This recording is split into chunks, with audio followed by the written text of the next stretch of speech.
Puis là, l'idée, c'est de faire un peu le point justement de l'accompagnement, de notre Ouais. collaboration, de ce qu'on a mis en place un petit peu, Ouais. de ce que tu as fait. Tu vois, ça peut être intéressant que tu le présentes parce que tu as un parcours qui est un peu plus atypique que la plupart des solopreneurs. Tu sais, ils arrivent, formation, soloprenariat, et je lance mon business. Toi, tu es passé par une case avant, et ça serait intéressant que tu nous la présentes. Du coup, explique-nous tout ça, et vamos, quoi. Ouais, donc ouais, et d'ailleurs c'est ce que j'ai ressenti aussi dans la coop, parce que j'ai vu dans la coop tout le monde avait un petit peu la même dynamique, les mêmes réflexes, le même vocabulaire. Ouais. Moi je viens plutôt du monde corpo du coup, qui est complètement différent, C'est vrai. tout systématisé. T'as fait quoi, Leroy Merlin, t'as fait Lidl. Leroy Merlin, Lidl et une boîte familiale industrielle ici en Espagne à Barcelone. Ouais. Et donc forcément des grosses structures, des grosses équipes, etc. Et quand moi j'ai eu cette volonté de justement être à mon compte, là tu es obligé d'apprendre des nouveaux codes. Ouais. C'est pour ça que j'ai rejoint l'accompagnement aussi. Faut avoir aussi la lucidité et l'humilité de se dire j'ai des choses à apprendre. Je viens d'un milieu et j'ai comme des skills à apprendre dans un autre milieu, c'est complètement différent. Carrément. Et d'avoir cette lucidité de pouvoir apprendre et de se dire j'ai pas les codes, clairement, on se fait accompagner. Et c'est pour ça que j'ai aimé aussi rejoindre l'accompagnement. Et donc là, nouveau vocabulaire, nouvelle méthode de travail, autre rythme aussi. Et donc tout nouveau. Donc là, ça va faire 3-4 mois que j'ai rejoint l'accompagnement. C'est ça, Donc voilà un petit peu. Qu'est-ce que tu faisais avant, juste pour préciser? Donc Leroy Merlin et tout ça, on a donné des boîtes. Ouais. Tu faisais quoi dans ces milieux-là? En gros, j'étais cadre. J'avais une région de 7 magasins, par exemple chez Lidl. La même chose chez Leroy Merlin. Donc c'était diriger, en gros être coach des directeurs de magasins pour les accompagner sur tous les sujets économiques, rentabilité, tous les sujets RH, turnover. En gros, toutes les métriques économiques qu'un magasin peut avoir. Mais c'est surtout, et c'était surtout la structure, c'est-à-dire structurer les équipes, faire en sorte qu'il y a bien les employés, les structures managériales aussi qui soient bien établies. Pour ensuite aller développer le chiffre d'affaires et les parts de marché. Donc toi, ta dynamique, c'était ok, je sors du milieu corporate et j'incorpore mes compétences finalement dans le business, tu vois, dans un business propre qui me permet d'être à la fois distanciel si je peux et surtout d'avoir un peu plus de liberté, de ne pas dépendre, on va dire, de structure. Tu vois. Exactement. Alors pourquoi moi je me suis lancé, la genèse de tout ça, c'est parce que moi je suis ultra humain, j'ai vachement d'empathie, mais j'adore aussi le business. Et d'avoir cet équilibre entre rigueur, business, performance, résultat, mais en même temps côté humain, accompagnement, développement des équipes, moi c'est quelque chose qui est en moi. Et quand je suis dans des structures comme Lidl, Leroy Merlin, qui sont des grosses structures, des multinationales, et que je me suis rendu compte que même dans une boîte familiale, avec 200 salariés, le management a toute son importance dans le résultat de la boîte, je me dis, si je reste dans une seule boîte, ma méthode, je ne vais pas pouvoir la déployer, elle va être limitée en fait. Alors que je pense que ma méthode, elle peut servir à beaucoup. Clairement. On a commencé à bosser ensemble, début de la collaboration. C'est ça. On va reparler un petit peu justement de cette offre et tout ça, parce qu'il y a eu, c'était très challengeant sur le début, où là, ça nous a un peu cassé la tête, tu vois. Début d'accompagnement, tu nous rejoins. Qu'est-ce qui a été un peu le truc où tu dis, waouh, c'est stylé, c'est cool, tu vois. Les ressources disponibles et le fait d'avoir, selon les leviers à activer, des référents. Je pense au small group, je pense aux ads, d'avoir un référent ads qui peut nous aider sur stratégie avec Gaëtan, sur la direction artistique avec Luther par exemple, de créer un petit écosystème propice à, quand tu veux appuyer sur le bouton, tu es déjà un petit peu crédible et tu as une image derrière qui est une base solide, on va dire. Tu as un mec qui sait exactement quoi faire pour t'amener au résultat que tu veux. Exactement. Et après, toi, c'était plus dans la stratégie, donc comment on va activer tout ça en plus par la suite. Et c'est ça qui est intéressant. Mais de commencer par les bases, il y a aussi small group, il y a aussi la possibilité d'avoir des coachings individuels, que ça aussi c'est top, pour voir tes problématiques.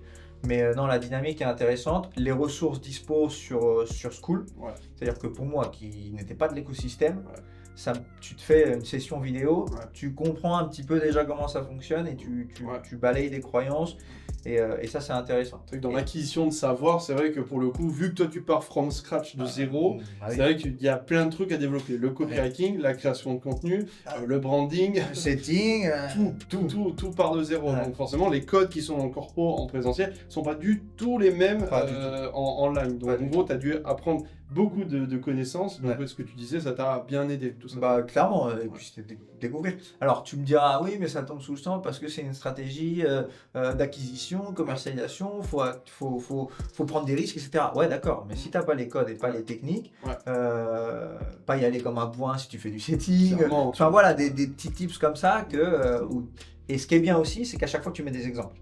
Dans la code, tu as des exemples de ce que tu as fait toi. Donc toi, tu peux aller tester ces petits exemples-là. Et si ça ne fonctionne pas, tu pivotes, tu essayes un autre exemple. Et ça, il y a des ressources de dispo. Donc ça, c'est top. Le côté un peu crédibilité du OK, je te donne une stratégie et je te montre qu'elle marche avec moi avec des exemples de ce que j'applique moi. Par exemple, sur le setting, je pense que tu fais référence peut-être à ça. Ou le setting que je mets en place avec les messages, les appels que j'ai bookés, et dire au robot, vas-y, je copie-colle ce qu'il a fait parce que ça va marcher. Ouais, c'est ça. Okay. Et puis il y a des leviers qui sont quand même activables rapidement. C'est ça qui est bien aussi avec l'accompagnement. Tu nous parles de stratégie de mimétisme, tu nous parles de stratégies qui sont quand même assez activables. Si nous, on fait la démarche d'aller chercher derrière ce type de personnes ou ce qui se fait dans notre niche sur un marché américain, par exemple, et voilà, ça c'est un levier activable rapidement. Et après, d'y mettre notre patte, forcément. Tu vois, genre, même sur la création de contenu, finalement, on va y revenir aussi, mais tu vois, genre, on a déjà eu tes premiers blogs de résultats. Là, tu as fait ton premier post qui a pété. Combien il a fait de vues sur... Voilà, je dois être à 80 000 à peu près. Tu vois, donc tu as eu beaucoup de commentaires, ça a provoqué, ça a titillé un peu les hystériques, donc ça c'est pas mal. Donc ça c'est cool, tu vois, genre mettre en avant aussi ce truc du... Je peux le faire, tu vois, je pars de zéro, je crée des premiers posts, des premiers carousels, j'ai des gens qui commentent, j'ai des gens qui regardent mes posts, ça pète, ça c'est cool, tu vois. C'est ça. En fait, il faut pas avoir peur de tester, moi c'est le premier constat que j'en fais, de tester différentes choses et pas, au début on a tendance à se dire j'ai un like ou j'ai 600 impressions et du coup l'erreur à faire c'est tomber, se rendre en fait, baisser les bras. Mais si tu essayes d'autres stratégies, ça ne marche pas, c'est normal que ça ne marche pas au début, mais tu essaies d'autres stratégies et peut-être tu fais un peu de mainstream. Et le post sur Sarko, c'était extrait d'un podcast de légende par exemple. Et il parle d'un concept de leadership que moi j'ai extrait, et parce que c'était Sarko, ça fait réagir, mais ça me donne de la visibilité sur ma vision à moi et sur mes concepts. Donc, et puis ça reprend des stratégies de création de contenu qui sont assez simples, c'est-à-dire que je suis dans une niche, j'utilise des éléments mainstream pour parler de ce que je fais, pour attirer des gens qui sont plus ou moins intéressés par cette niche, tu vois, pour avoir une sorte d'effet d'entonnoir. Et puis après, tu creuses avec ton autre type de contenu, apport de valeur, et là, c'est ce qu'on va mettre en place aussi. Et ça, c'est ce qui nous a challengé du coup pour la suite. Garder la même verticale, mais sur une autre cible, tu vois. Relancer des ads. Revoir la création de contenu. Alors, on a bossé 4 jours dans un bootcamp, on s'est pété la gueule avec des stratégies, on s'est régalé. Et là, l'idée, c'est de tout repositionner et puis de lancer ça. D'ailleurs, en parlant du bootcamp, dis-moi-en un peu plus. Qu'est-ce que tu as retenu? Qu'est-ce que tu as kiffé? Premièrement, donc, c'est ultra lié par rapport aussi à mes stratégies et à mon activité de management où il y a de l'humain et de la connexion, de la connectivité. Quand tu es à un bootcamp, tu vois la personne physique. Donc, c'est autre chose aussi que de voir la personne en ligne ou derrière une caméra. Et donc, et c'est quelque chose que tu actives plus tu avances dans l'accompagnement. Et c'est ça qui est top. Parce que c'est encore une vitesse supérieure. Là, on passe la 3e, 4e là, avec le bootcamp. Ce que j'ai aimé, c'est que c'était bien organisé sur les thématiques. C'est-à-dire que chaque matin, on avait une thématique, on faisait une rétroactivité sur les gars, qu'est-ce que vous avez retenu la journée d'avant, etc. pour marteler un petit peu et ancrer les sujets qu'on avait vus la veille. Ça, j'ai trouvé ça top. Et puis que chaque jour, il y avait un sujet. Et le dernier point, c'est qu'il y a aussi du concret, c'est-à-dire qu'on a tourné des réels, on est dans l'action aussi concrètement. Je vous ai coaché aussi en direct, là, ils étaient derrière cette caméra, et enfin moi j'étais derrière la caméra, eux ils étaient devant, et je les aidais à être un peu plus à l'aise et mettre en place. C'était pas facile, c'était challengeant, mais c'était cool, tu vois. Non, des petits tips, et ça fait accélérer ton développement en compétences, clairement. Et après, tu as aussi le côté agréable parce que quand on sait qu'on a charbonné pendant 3-4 heures et qu'on n'a pas arrêté, hop, on se prend, on va marcher, on va à la montagne ou un truc comme ça, et ça crée aussi du lien, ça crée aussi du partage.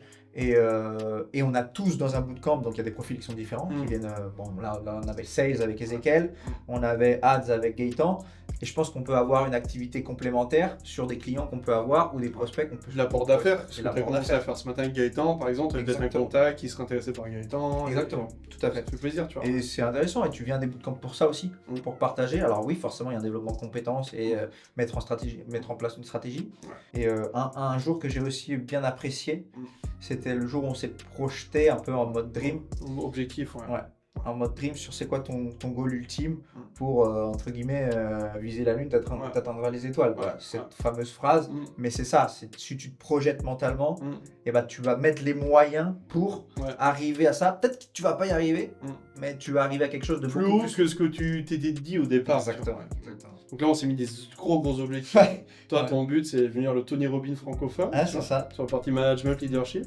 Donc là, on va mettre en place toutes les actions. Et tu vois, finalement, c'était aussi intéressant. C'est aussi, conversation que j'ai eue avec les gars à côté. Ouais. C'est ce truc du, ok, tu fixes des objectifs un peu déraisonnables, parce que c'est vrai, ce qu'on a dit, c'était déraisonnable, mais avec un mapping et une chronologie de la stratégie, tout de suite ça paraît beaucoup plus accessible, tu vois. C'est ça. Tu vois, genre en gros, oui, mettre un objectif en mode, oui, alors allez, je vais avoir une penthouse à 2 millions au fin fond de je ne sais où, tu vois, au Maroc ou je sais pas où, tu vois. Ça peut paraître lourd comme ça, mais quand tu poses sur le papier en mode, ok, quelles sont les actions sur lesquelles je dois me concentrer et où je dois aller pour aller chercher ces objectifs et ces résultats, c'est ça. Là, ça paraît beaucoup plus accessible, tu vois. Clairement. Et le fait qu'on puisse tous brainstormer sur l'un et l'autre et qu'on puisse tous se donner des conseils aussi, c'était pas mal. Donc toi, vraiment le temps fort, on va dire, de ce truc-là, si tu avais 2 temps forts à donner de ce bootcamp, c'était fixation d'objectifs déraisonnables, cette partie un petit peu mindset, vision, et l'autre. Et l'ADS, de développer les ads. C'est en gros la suite des stratégies est beaucoup plus poussée, beaucoup plus technique. Et comme c'était nouveau pour moi, j'étais dans une première période,